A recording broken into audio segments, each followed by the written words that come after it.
studios, this is Chicago's Morning Answer on AM 560, The Answer.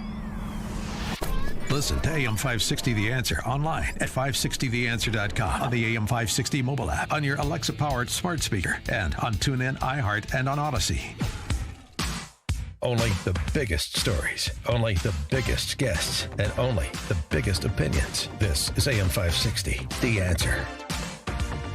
Top of the morning, Dan and Amy. Mr. 10%, the big guy, President Biden, en route to Arizona yesterday to announce a $40 billion investment by Taiwan Semiconductor in Arizona, thanks to the rent-seeking opportunities the federal government provided companies like Taiwan Semiconductor.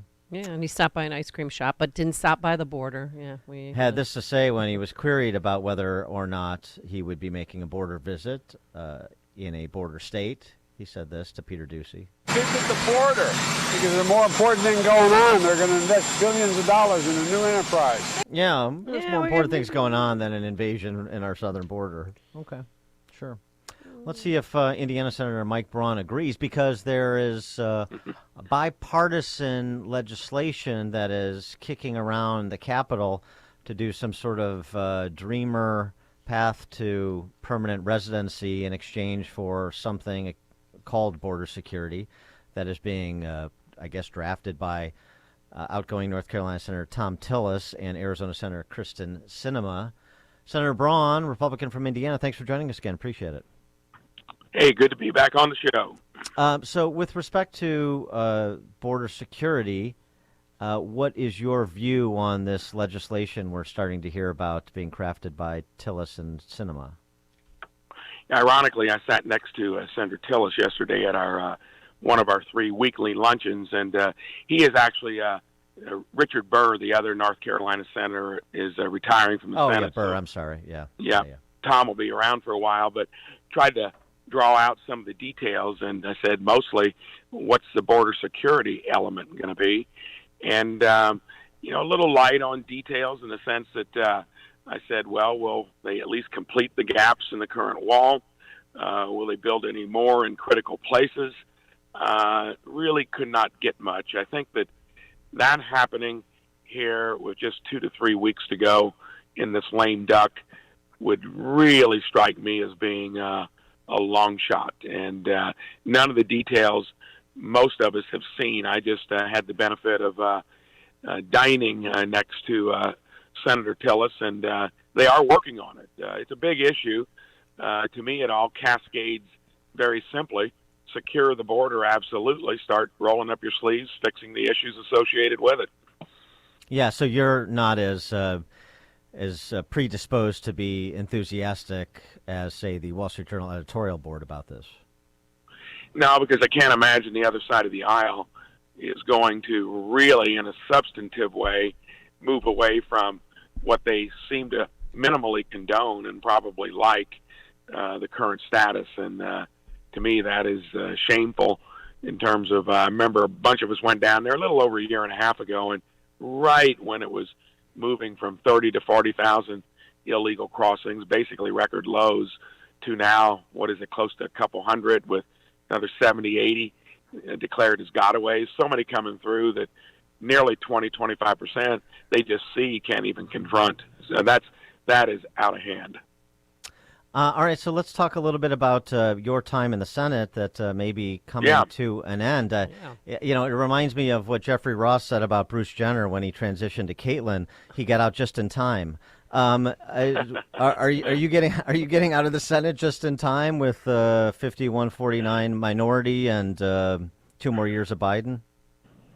Well, I wasn't going to do it more than 2 terms in total. I don't know if we ever shared that discussion before, but I'm a big believer in term limits before I got to the Senate. And gosh, we need them worse than I ever imagined now that I see how the place works. It's easy.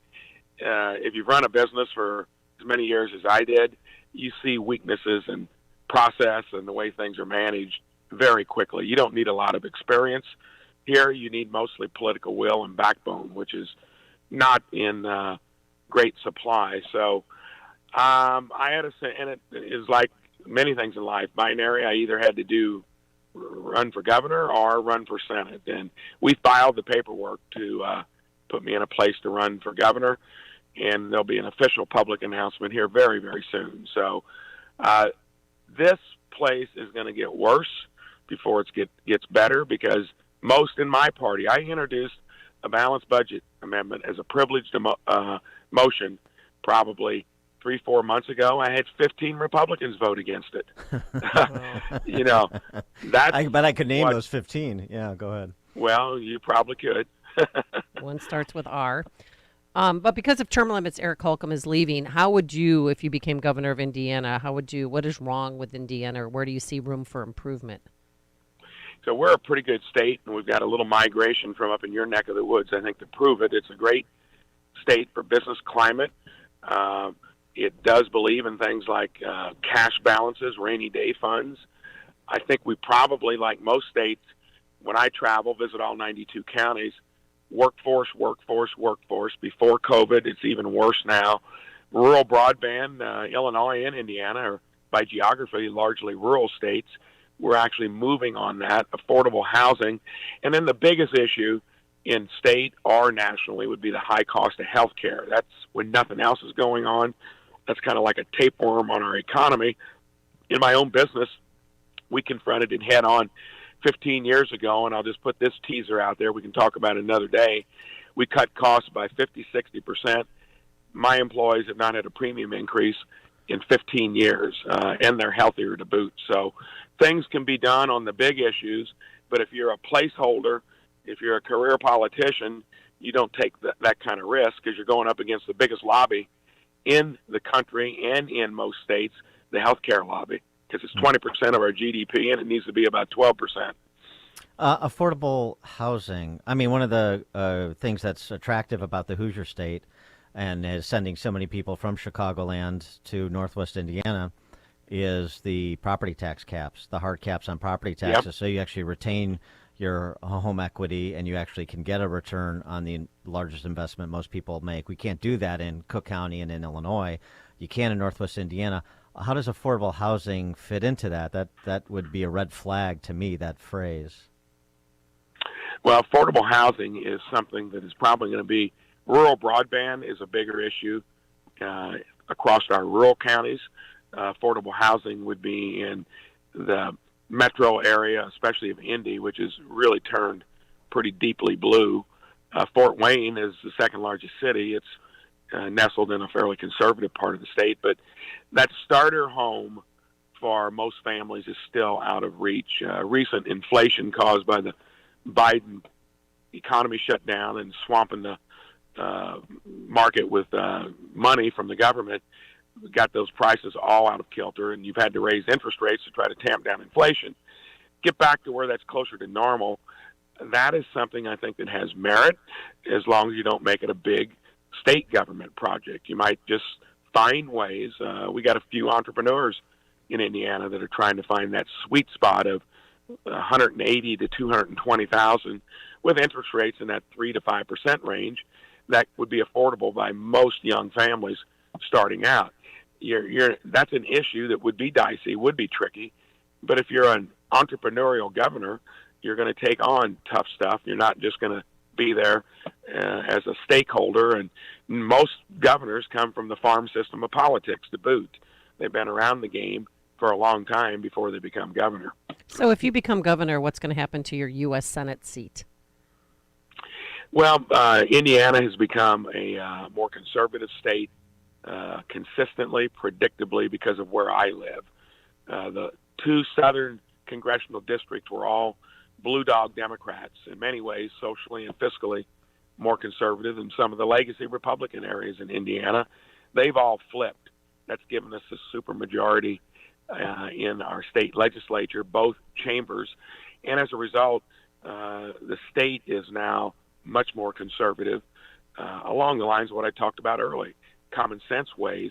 So we'll have several folks. I'm hoping maybe somebody from the outside. We've got a couple congressmen, a congresswoman and a congressman that are very conservative that said if I'm running, for governor, they'll probably jump into the senatorial race. We'll have plenty of good candidates. I'm not worried about that. Mm-hmm. With respect to Governor Holcomb, outgoing Governor Holcomb, fine fiscal manager, sort of caretaking the work that was done by Mitch Daniels at first, and then Pence, and then Holcomb. He struggled on some of these other issues, though, as far as conservatives are concerned, like me. A little bit too COVIDian for my tastes. A little bit too afraid of the identitarian mob when it came to core issues like boys playing in girls' sports. Are we going to see social conservatism and just sort of common sense conservatism on issues like boys playing girls' sports and locking down businesses and schools from Governor Braun? Well, that would not have taken me long to avoid either one of those tricky trails. And I was quite clear on the COVID issue and did 2 floor speeches, don't kill the economic patient while you're trying to treat the healthcare issue. And now the science clearly says, which they always talk about because they end up using political science, not science to get their point of view across. I thought we were never liked the idea of you're essential and you're not. What could be more bureaucratic? We embraced it. My wife's had a business in our own downtown, in my hometown of Jasper, since we moved back to it. I think 44 years or so. And she didn't feel very good about some bureaucrats saying she was non-essential, especially when there's less likelihood of anything transmitting there. That's the crazy stuff you get into when you listen to folks blindly that are supposed to be experts. You always take the advice and then make the best decision. On the other one, that was even opposed by most Democrats and deep into most independents on, the transgender sports bill that the governor vetoed. That's the only time I stepped in to really say, what were we doing there? Of course, that was overridden easily, and I think that hurt him, and I don't know what was driving that. We've never had that conversation. Mm-hmm. And so how do you handicap the governor's race? I know you don't want to play political pundit here, but there was talk that Mitch Daniels, now he's retiring from Purdue, might get in the race, and other members of Congress. There's a lot of conservative office holders in Indiana. Well, Dan and Amy, I took on 2 sitting congressmen and beat a sitting senator in 2018, and that's because I ran as someone that is an outsider, that's going to be independent in thinking. I've been, as a freshman senator, got more substantial legislation passed in 21 than any Republican senator or rep, and will be right there again in 22. I'm not afraid to tackle the big issues, and I'm not going to shrink from the conservative values that I've built my family's life on and my business and my political career. And I'm going to be always open to hearing the next best idea and then go back to those principles. So I feel real good about it. I think the field is maybe frozen where it currently looks like it's going to be. Declared candidate that put a lot of his gubernatorial campaign based upon what I did in the Senate. The family actually supported me as in the Senate run early. Eric Doden from Fort Wayne. Suzanne Crouch, who's been around politics a long time. She's the lieutenant governor. I'm thinking she will declare eventually. And then, I've laid the groundwork to do it. I feel real good. The early polling shows that folks like what I've done as a senator and will put me in a very good spot when I officially declare for governor. And just to be clear, Mitch Daniels has indicated, despite some early suggestion he may be interested, that he's not, correct? I think that is where I've gotten to know Mitch pretty well, visit once or twice.